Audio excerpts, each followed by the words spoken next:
I stand frozen in this doorway of Caleb's hotel room, my hand still gripping the brass handle as though it might anchor me to reality. The scene before me refuses to make sense, like a puzzle assembled all wrong. Pieces jammed together that were never meant to fit. A half-empty glass sits on the nightstand, amber liquid catching the light, strange white residue clinging to its rim. My gaze drifts to the rumpled bed where Caleb lies. My fiancé, the man I'm supposed to marry tomorrow. His tuxedo shirt is partly unbuttoned, his eyes struggling to focus on me, and hovering over him with smudged lipstick and a cold smile that doesn't reach her eyes is Madison, my sister. The wedding planner's checklist lies abandoned on the floor nearby. Tomorrow's date circled in red. My wedding day, our wedding day. Ava. Caleb slurs, trying to sit up. Something's wrong, I don't feel. Shh, Madison says, placing a finger against his lips. You've had a little too much to drink, that's all. But I know Caleb. One scotch is his limit before any important event. Always has been. Time slows as I notice Tyler, Caleb's best man, standing solemnly by the window, his phone held at chest level recording. His face is grim, jaw clenched tight. What's happening? I manage my voice sounding distant to my own ears. Madison turns to me with a dismissive laugh that cuts like glass. It was mutual. He's been hitting on me this whole time. She tosses her hair styled almost identical to mine. Now I realize with a chill. You know how men get cold feet. Before I can respond, my father pushes past me into the room, his face contorted with rage. What the hell is going on here? The words explode from him, filling the space. Behind him, my mother gasps, her hand flying to her throat. Oh my goodness, she whispers then immediately. Madison, honey, what happened to you? To her, not to Caleb disoriented on the bed. Not to me, standing shattered in the doorway. And that's when I know this wasn't impulsive. This was calculated. The realization punches through me like a physical blow, stealing my breath. Suddenly, warning signs from the past 3 months flash through my mind with painful clarity. My hesitation to introduce Caleb to my family. The gnaw in my stomach I dismissed as nerves. Madison at her first dinner wearing a dress cut too low, leaning across the table toward Caleb, ignoring her own date. Her lingering touches on his arm when passing the salt. Her pointed questions about his recent promotion. Senior investment advisor at 32. That's impressive.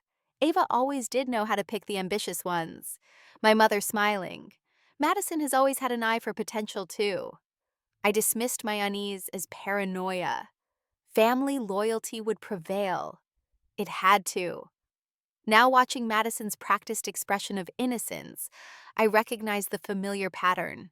The same look she wore when she accidentally crashed my high school prom. When she happened to run into my college boyfriend during spring break, Tyler steps forward, phone extended toward my father.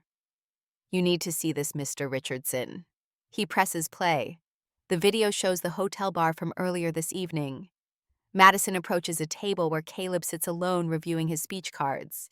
She slides beside him, all smiles, orders, drinks. When Caleb looks away, her hand moves over his glass, dropping something into stirring quickly. The footage continues showing Caleb becoming increasingly disoriented. His attempts to stand to call for help. Madison's arm around his waist, guiding him toward the elevator. Let me help you to your room. My father's face drains of color as understanding dawns. It's not what it looks like. Madison begins, her voice taking on the wounded tone she's perfected over years. He asked me to meet him. The sound of flesh meeting. Flesh cracks through the room. My father's palm connects with Madison's cheek. First time in 29 years he's ever struck either of his daughters. My mother screams, rushing to shield Madison. Robert, how could you? How could I? He roars. How could she? How could you still defend this? The door behind us opens again, as Caleb's parents arrive, drawn by the commotion. Their expressions harden with each passing second as they take in the scene. Hotel security appears next, the manager trailing behind them. Is there a problem here? I can't answer. Silent tears stream down my face as I watch my wedding day implode before it even begins.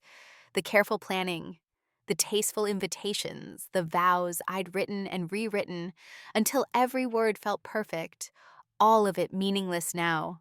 What would you do if your own sister betrayed you at the moment that should have been your happiest? Would you forgive family for the unforgivable? Or would you draw a line that could never be crossed again? Stay with me because my response will challenge everything you believe about family bonds. I stare at my wedding dress hanging on the closet door, its ivory lace catching the morning light that filters through the hotel suite curtains, untouched, unworn, a beautiful ghost of what should have been. The wedding coordinator, Jeanette, sits across from me, her clipboard resting on her lap, her eyes filled with the sympathy I can't bear to acknowledge. We can postpone, Ava. Everything can be rescheduled when you're ready. When I'm ready. As if there could ever be a time when I'd be ready to face the guests after what happened last night. My phone buzzes again, the 15th time in the past hour. I don't need to look to know it's another relative or friend asking what happened. Why the church doors remained locked this morning. Why no one received the traditional wedding day. Has arrived message I'd scheduled to send automatically. Caleb's medical report came back. My father says entering the suite with heavy footsteps. He looks decades older than he did yesterday. The lines around his eyes deeper. His shoulders hunched forward as if carrying a weight they weren't designed to bear. Traces of rohypnol in his system clear as day. The knowledge sinks into me like a stone dropping through still water.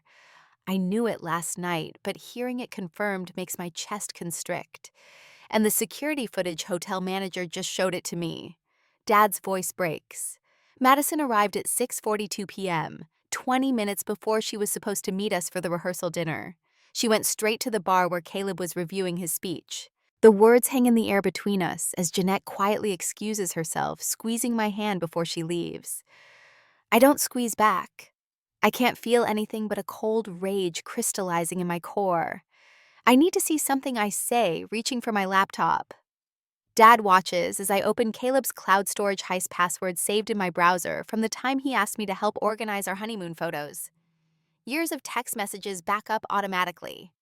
I type Madison in the search bar, and my breath catches. Dozens of messages going back nearly 2 years.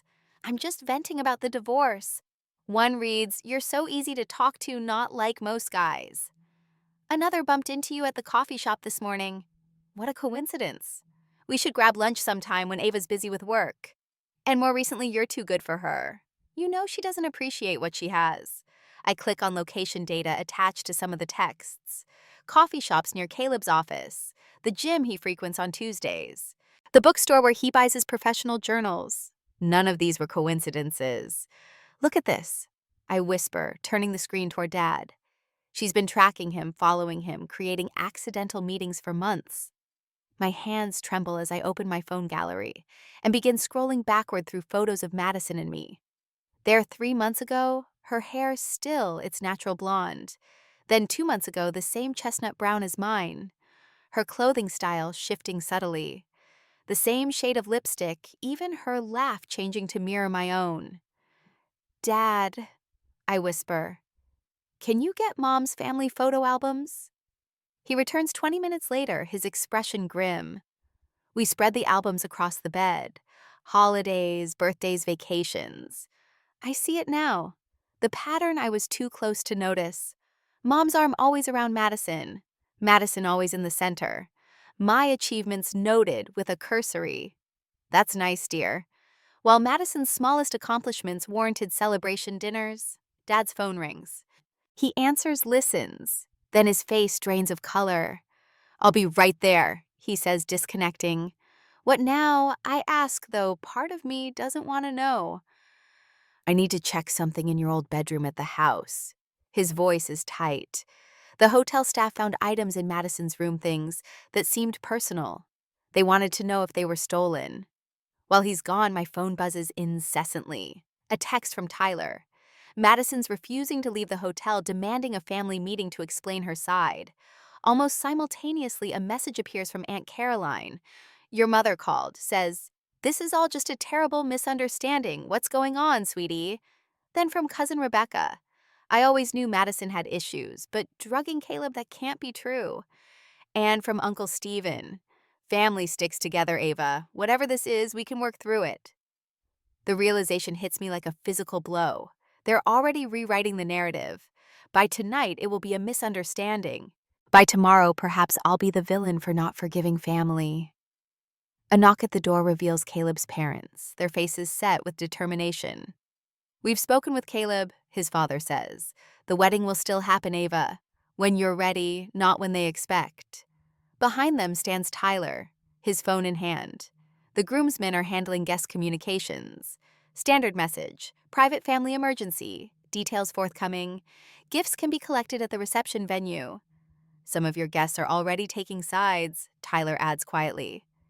"Your college roommate Lisa is defending you fiercely in the group chat. Your mother's bridge club friends are less supportive. Your father has secured a private room."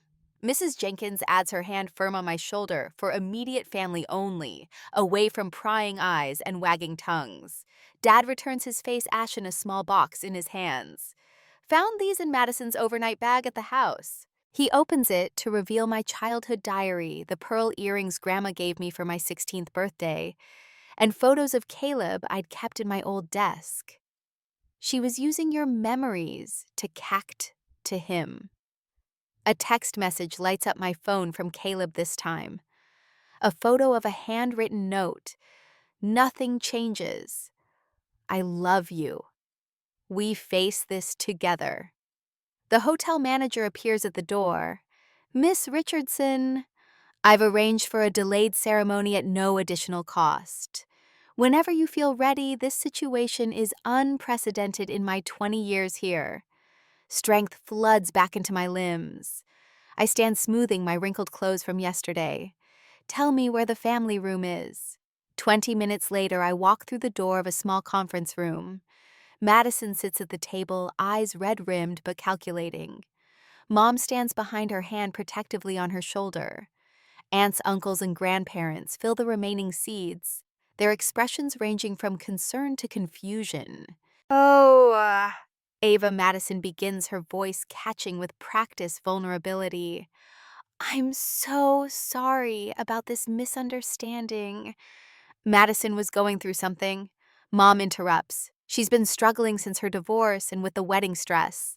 I say nothing. Instead, I connect my tablet to the television mounted on the wall. The room falls silent as security footage begins to play. Madison at the bar, her hand over Caleb's drink, the white powder dissolving as she stirs with a swizzle stick. Caleb's growing disorientation, his attempts to call for help. Madison leading him to the elevator. The footage ends. No one speaks. Uncle Stephen stares at his hands. Aunt Caroline covers her mouth. Grandma Edith's eyes narrow in a way I never seen before. Mom attempts to speak, but Grandma Edith raises her hand. "No, Linda, not this time." I look directly at my mother, then at each family member in turn. This is what happened. Not a misunderstanding, not a mistake, not a cry for help. This is what she chose to do to Meadowusin the night before my wedding. Madison's performance crumbles under the weight of irrefutable evidence. The tears dry instantly as her eyes harden with a resentment I recognize from childhood, but have never seen so naked, so unveiled.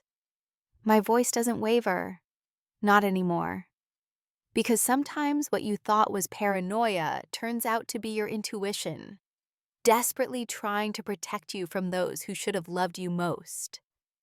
My phone buzzes again, the 5th time in 20 minutes.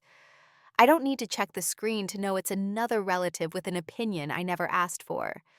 Outside my hotel window, dawn breaks over the town where Madison and I both grew up, a place where news travels faster than light. The venue manager had called yesterday afternoon.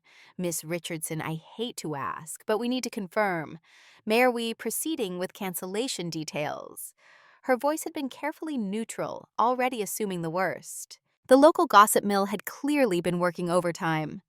I pick up the device, thumb hovering over the power button. Madison's latest Instagram post glows accusingly on the screen. A childhood photo of us in matching dresses, her arm thrown over my smaller shoulders. Sometimes we hurt the ones we love without meaning to, praying for understanding and forgiveness during this difficult family time. The calculated performance makes my stomach turn. 78 sympathetic comments below, most from people who haven't bothered to ask what actually happened. I silence the phone and slide it into the nightstand drawer, shutting away the noise. The wedding dress hangs by the window catching morning light. 20,000 hand-sewn beads, 6 months of alterations. One sister who tried to ensure I'd never wear it.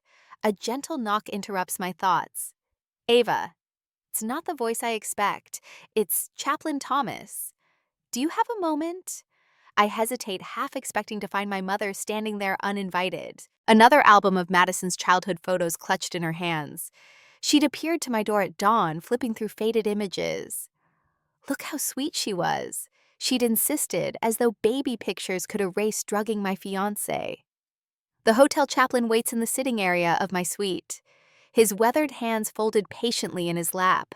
He doesn't rush to fill the silence as I settle across from him. The hotel manager mentioned what happened, he says, finally. I thought you might appreciate someone to talk to who isn't involved. Are you here to tell me about forgiveness? My voice sounds sharper than intended. He smiles slightly. I'm here to talk about commitment, the kind that matters when everything else falls apart. Something in his tone reaches through my anger. For the next hour, we discuss what marriage vows actually mean, not the flowery promises about sunshine and roses, but the harder pledges about standing together when the world turns hostile. Your wedding day is just one day, he says before leaving. Your marriage is every day that follows. The wedding coordinator's voicemail plays through the room speaker. We completely understand if you want to postpone. Just confirm by noon and we'll handle the notifications. Postpone. The word hangs in the air like surrender, like letting Madison decide even this. I reach for a notepad and begin to write. Not the vows I'd rehearsed for months, but new ones that acknowledge what we've already weathered. What commitment actually looks like when tested by fire instead of merely promised in theory. My phone rings again, the hotel room's landline this time. It's Caleb's doctor. His system is clear of the sedative. She confirms he's still experiencing some effects, but he's coherent. If he feels able, there's no medical reason he can't participate in the ceremony. I thank her and hang up. My decision crystallizing. Postponing means letting Madison control the narrative for weeks or months. It means giving power to someone who has already stolen too much. There will be a wedding today, just not the one I'd planned. Family forgives Ava. My mother's voice carries that familiar note of emotional blackmail as she barges into the bridal preparation room, Madison trailing behind her like a shadow. Your sister has made a terrible mistake, but a mistake implies something unintentional. I interrupt, meeting my sister's gaze in the mirror. I've watched the video 17 times now. There was nothing temporary or about what you did. Madison steps forward, eyes brimming with tears that never quite fall. I wasn't thinking clearly. I've been so lost lately, and seeing you so happy when my own marriage failed. Stop! The word isn't loud, but it silences the room. You drugged my fiancé. You recorded it. You planned it for months. I turn from the mirror to face them directly. This isn't about forgiveness. It's about consequences. Madison's rehearsed remorse hardens into something uglier. You always think you're better than everyone. Perfect. Ava, who never makes mistakes. The wedding coordinator appears at the doorway, her professional smile firmly in place. I'm afraid I'll need to ask you both to leave. We have security waiting to escort you to your car. You can't be serious. My mother's voice rises. I'm the mother of the bride. Not today. You're not. The words slip out before I can stop them, but I find I don't regret them. The coordinator doesn't flinch as she firmly guides them both toward the door. I catch a glimpse of Tyler standing in the hallway, arms crossed, two other groomsmen flanking him like sentries. They've taken it upon themselves to form an impromptu security detail around the ceremony's space protection. I never imagined needing at my own wedding. After they're gone, Eleanor Jenkins, Caleb's mother, steps in quietly, the wedding dress draped carefully over her arms. May I help? She asks, and the simple kindness nearly breaks me. The chapel looks different than I imagined, with guests clustered on only one side. Empty spaces mark where my mother's family should be sitting. My father waits in the hallway, eyes red-rimmed, but resolve evident in his straight shoulders. You don't have to do this today, he says softly. No one would blame you for waiting, I would. I straighten his tie, a gesture that feels both ordinary and profound. This isn't the wedding I planned, but it's the marriage we've already started building. He nods understanding more than I expected. I failed you with Madison. I saw what she was becoming and I thought staying neutral was the right thing. You're here now, I say, taking his arm. That matters more. The doors open. Caleb stands at the altar paler than normal but steady. Tyler and the groom's men form a protective semicircle behind him, their expressions somber but determined. One of them, James, I think scans the guests as if expecting trouble. My father and I move down the aisle with measured steps. This isn't the triumphant procession I'd imagined, but there's quiet dignity in simply showing up when running away would be easier. The chaplain acknowledges the unusual circumstances with grace, speaking about commitment as something proven rather than merely promised. When Caleb takes my hands, his are warm and sure. I didn't write these vows for today, he says quietly, just for me. But they're more true now than they would have been yesterday. As we exchange rings, the chaplain calls for a moment of silence, for those whose absence is felt today. The quiet speaks volumes about what family should mean versus what it sometimes is. After the pronouncement, my father embraces Caleb fiercely. I'm so sorry, he whispers. Caleb shakes his head. Not your burden to carry. We turn to face our diminished but determined gathering. Not the wedding I dreamed of, but perhaps the one that honestly reflects the marriage we're building. A union tested before it even began. Stronger for having faced the worst together rather than apart. Sometimes love isn't about perfect beginnings. It's about choosing to stand together when walking away would be easier. The plain bank slightly sunlight catching my wedding ring and sending prisms dancing across the tray table. I flex my fingers, still getting used to the weight of the band. Beside me, Caleb shifts in his sleep, his face relaxed for the first time in days. The gentle rise and fall of his chest steadies me as we soar toward the Bahamas, toward what should be pure happiness. Ladies and gentlemen, we'll be landing in Nassau in approximately 20 minutes, the pilot announces. Caleb stirs, blinking away sleep. His hand finds my thumb, absently turning my wedding ring.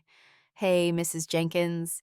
The name feels right, even if everything surrounding its acquisition has gone sideways. Hey, yourself. His expression turns serious.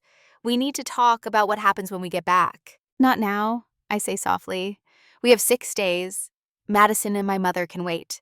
But their presence lingers between us, even at 30,000 feet boundaries. The word has taken on new meaning since watching Tyler's video footage. I never imagined needing to defend myself against my own sister, my own mother.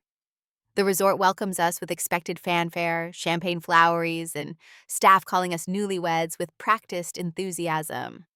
Our suite door sports a just married sign and curling script. Inside, rose petals form a path to a king-sized bed. It should feel magical. Instead, it feels like we're actors in someone else's romantic comedy. Caleb stands at the balcony, staring at the ocean. I keep replaying it in my head. I join him, our shoulders touching. I know. I was so confused. One minute I was in the bar going over my speech, and then his voice cracks. I knew something was wrong. I tried to call you. My stomach twists, remembering Madison's words. It was mutual. The easiest lie, designed to shatter us both. That night, Caleb thrashes in his sleep, calling out. I catch fragments. Stop and please. And once my name desperate and questioning, I wake him gently, his skin clammy under my palm. She was there, he whispers, in the dream wearing your perfume. I hold him until his breathing steadies, until the demons retreat. In the morning, I delete every social media app from my phone. 6 days of peace. We've earned it, but peace proves elusive. By day 3, the messages find us anyway. 7 voicemails from my mother since breakfast. I tell Caleb as we return from snorkeling. 2 from a Carol, 1 from Uncle Pete. Caleb's jaw tightens. Family messengers. Bingo. I scroll through text notifications.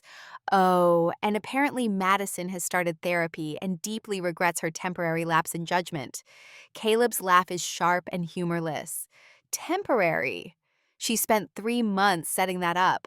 The hotel concierge approaches us in the lobby. Mrs. Jenkins, a package arrived for you. Inside our room, I open the envelope to find childhood photos. Madison and me making snow angels, riding bikes, holding hands at the state fair. A handwritten note reads, "Remember who she really is. Family forgives. Love, Mom." I let the photos fall to the floor. She still doesn't get it. But worse news arrives that afternoon. Madison has called Caleb's firm claiming to need to speak with him about a family emergency. "That's it," Caleb says, voice dangerously quiet. "This ends now." We spend the evening crafting a response not just to Madison, but to the situation. I write an email to my extended family, clear and unapologetic. My words are measured but firm. This was not a misunderstanding. This was not a mistake. This was a deliberate attempt to drug my husband and destroy my marriage. We will be taking time away from family gatherings for 1 year while we heal. Caleb blocks Madison's number, email, and social accounts while I watch. The definitiveness of each click brings a strange mixture of pain and relief.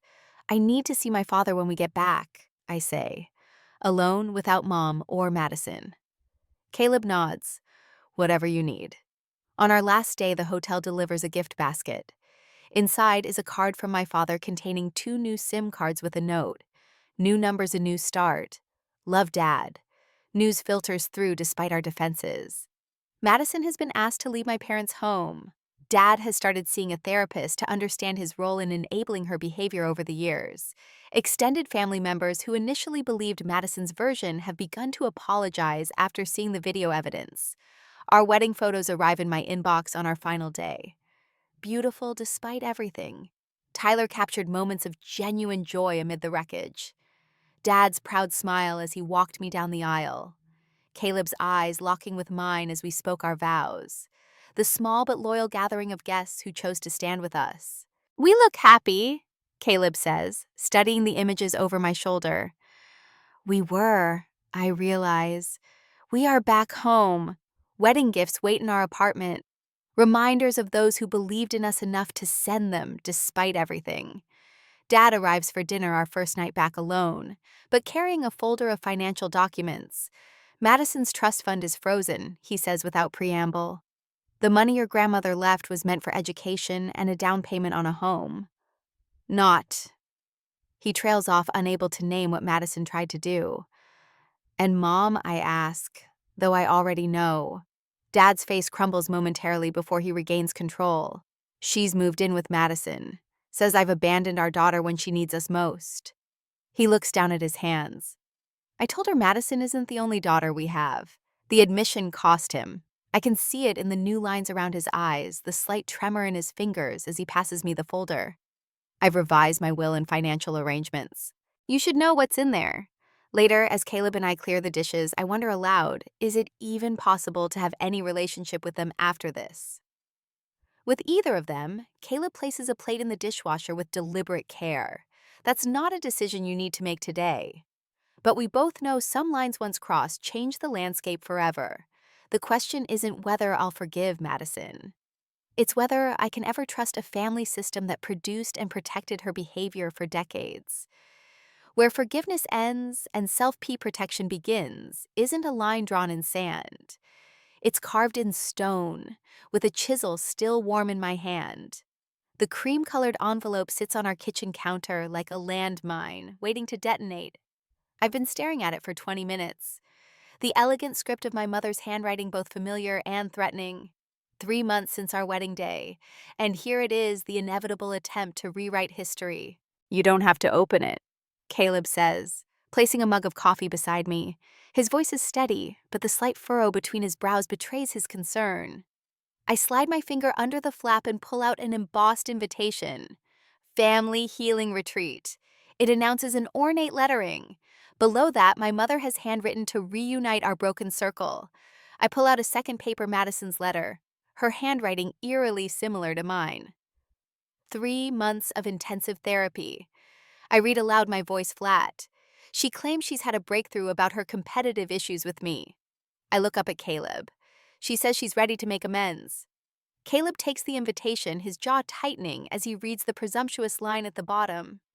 Ava and Caleb will share their journey to forgiveness. They've already told people we're coming. I realize the familiar weight of manipulation settling on my shoulders. Dad called yesterday. Apparently, Mom's been telling the extended family it was all a misunderstanding fueled by wedding stress. A misunderstanding, Caleb repeats the word sharp with disbelief. He sets the paper down carefully, as though it might contaminate him. Your sister drugged me, Ava. I reach for his hand. I know. The restaurant Dad suggested is neutral territory, a new place neither of us has visited before. He's already there when we arrive, looking older than he did 3 months ago, the lines around his eyes deeper. Thank you both for coming, he says, standing to embrace me. He extends his hand to Caleb, who takes it firmly. I've drawn up some conditions, I say once we're seated, sliding a folder across the table. If Mom and Madison want any relationship with us moving forward, these boundaries are non-negotiable. Dad opens the folder, adjusting his reading glasses. Our family therapist helped us draft the document clear, concise, and unflinching, and its requirements. Full public acknowledgement of what happened. Dad reads, no private apologies, followed by public revision of facts. He nods slowly. It's fair, but Linda, he removes his glasses, pin the bridge of his nose. She still believes Madison just made a mistake. She refuses to see what's right in front of her. That's her choice, Caleb says quietly. But we're not hiding what happened, not even to keep the peace. Dad looks between us, shoulders squared with resolve. I'll stand with you, whatever happens. The family gathering fills my aunt's backyard. Folding chairs arranged in a circle. Platters of food on tables draped with white cloths. A family reunion disguised as an intervention. Conversations halt as we enter through the side gate, Dad leading the way. I spot Madison immediately hairstyled more conservatively than I've seen in years, her expression a practice mask of contrition. She's lost weight, the angles of her face sharper. Behind her stands my mother, scanning the yard until she spots us. Ava, Caleb. Mom rushes forward, arms outstretched for a public display of reconciliation. I step back. Her arms drop awkwardly. Let's all sit down, calls Uncle Frank, the family patriarch at 78. We're here to heal old wounds. 30 pairs of eyes watch as we take our seats in the circle. Mom has positioned herself between Madison and an empty chair clearly meant for me. I choose a seat across the circle instead, Caleb and Dad flanking me like sentinels. Before we begin, Uncle Frank continues. I think we should. I'd like to speak first. I interrupt, my voice carrying across the yard with unexpected strength. A ripple of surprise moves through the gathering. In this family, the youngest rarely sets the agenda. I unfold the paper in my hands, though I've memorized every word. 3 months ago, my sister deliberately drugged my fiancé the night before a wedding. She recorded her attempt to stage a compromising situation. These aren't allegations or misunderstandings. They're documented facts. The silence that follows is absolute. Several relatives shift uncomfortably, looking between Madison and me. Trust once broken doesn't mend with wishful thinking. I continue. It requires genuine remorse, complete honesty, and changed behavior. We've established boundaries that must be respected before any relationship can be rebuilt. I outline our conditions clearly. No contact without prior arrangement. No gifts. No surprise visits, no social media commentary, and most importantly, no alternate versions of the truth. Madison. I say, looking directly at my sister for the first time. Are you willing to acknowledge here and now exactly what you did and why? My sister's face transforms, the mask of remorse cracking to reveal glimpses of the calculating woman who stood over my drugged fiancé. Her eyes narrow, darting between sympathetic family faces. I've apologized repeatedly, she begins, voice trembling with practiced emotion. But Ava has always been jealous of my relationships with... That's enough, my mother interrupts, springing to her feet. Ava, you're destroying this family with these accusations and demands. Can't you see your sister is suffering? Your daughter did that when she drugged me, Caleb says, his quiet words landing like stones in still water. Mom gasps as though he slapped her. I stand. My decision made. We've said what we came to say. These are our terms. Anyone who wants a relationship with us will respect them. Dad rises beside us, shoulders straight despite the pain in his eyes. As we turn to leave, a frail voice calls out, I believe you. My great Aunt Elizabeth, 82 and rarely vocal at family gatherings, pushes herself to her feet with her cane, and I'm coming with you. Would you have confronted your family publicly or handled it privately? Ava chose to stand in her truth, regardless of who it made uncomfortable. As you'll see in our final chapter, sometimes the family you build is stronger than the family you're born into. The tiny flame dances atop a single candle stuck in a chocolate cupcake. Caleb's eyes reflect the golden light as he sits across from me at our dining table, his hand reaching for mine. Happy first anniversary, he says, voice low and steady. To surviving the most dramatic wedding in history, I squeeze his fingers to thriving despite it. Our new home wraps around us like a protective cocoon, the modern security system silently keeping watch from every corner. We chose this neighborhood carefully 30 minutes from my old life, and across town from where Madison still lives with my mother. The distance isn't just physical. Caleb releases my hand to retrieve a small box from his pocket. It's not diamonds, he warns with a half smile. Those are for year 10. Inside rest, a delicate silver key charm from my bracelet engraved on its surface.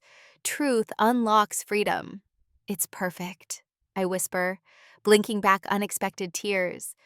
Pregnancy hormones have ambushed my emotional defenses lately. After dinner, we settle on the couch beneath the gallery wall. We've created photos of our chosen family. Tyler and his wife beaming at our small wedding. Dad standing proudly between us at the lake house last summer. Caleb's parents helping us move in. Conspicuously absent. Any trace of Madison or my mother. My hand drifts to the small swell beneath my sweater. Dr. Winters says everything looks perfect. 22 weeks now. Caleb places his palm over mine. The nursery down the hall waits with freshly paint walls and a crib Dad assembled last weekend. Pale yellow stars march across the sky. Blue ceiling, nothing pink, nothing blue. Just the promise of infinite possibility. I had another session with Dr. Chen yesterday, I say naming my therapist of 11 months. We talked about setting boundaries for when the baby comes. Caleb nods, his jaw tightening slightly. Good. The last thing we need is your mother showing up unannounced with Madison in tow. The violation of trust still sits heavy in his eyes sometimes. His own counselor says the anger may never completely disappear. What Madison did wasn't just a betrayal of me, but an assault on his autonomy. Our joint sessions with Dr. Reeves have given us tools to navigate these waters together. Dad called this morning, I say, changing the subject. He's coming for dinner Sunday. My father visits regularly, now always alone. The divorce papers were finalized 6 months ago after Mom refused to stop enabling Madison's attempts to rewrite history. He seems lighter somehow, as though shedding a lifetime of looking the other way has unburdened him. My phone buzzes with a message. I hesitate before checking a habit born from months of Madison's manipulative texts, followed by Mom's guilt-laden voicemails. But it's from cousin Emma, 22, and fighting her own battle with family betrayal. Can we talk tomorrow? My sister and Mom are ganging up again. How you stayed so strong. Caleb reads over my shoulder, his hand settling protectively on my shoulder. Another recruit for your support group. I nod. The online community I started for others experiencing family betrayal has grown to over 300 members. We meet virtually twice monthly, sharing stories and strategies for holding boundaries without holding grudges. I'll tell her what I tell everyone. Family should protect, not harm. I type my response suggesting a video call tomorrow afternoon. Dad says he's proud of Mene just for standing firm against Madison's continued attempts to twist reality, but for channeling my pain into purpose. The video evidence sits buried in a digital folder no longer needed for validation. The truth has written itself into the fabric of our lives without requiring constant replaying. I catch Caleb watching me, his eyes soft. What I ask? Just thinking how different you look when you talk about this stuff now. There's no pain in your eyes anymore. He's right. Somewhere between therapy and boundaries, and building this new life, the story has transformed from an open wound to a healed scar visible, but no longer bleeding. On our refrigerator, ultrasound photos chart our child's development beside a calendar marking new traditions we're creating. Mother's Day spent with Caleb's family. Thanksgiving at our house with Dad and friends. Christmas morning, just the two soon-to-be three of us before visiting others. As Caleb clears the dessert plates, I study our wedding photo on the mantel. The small gathering looks nothing like the elaborate ceremony we'd originally planned. But the joy in our eyes is genuine, perhaps more so for having been tested by fire. Sometimes, losing what you thought was family means finding what family should have been all along. What family traditions or dynamics have you chosen to break to create a healthier future? When did you realize that sometimes love means setting boundaries, not removing them?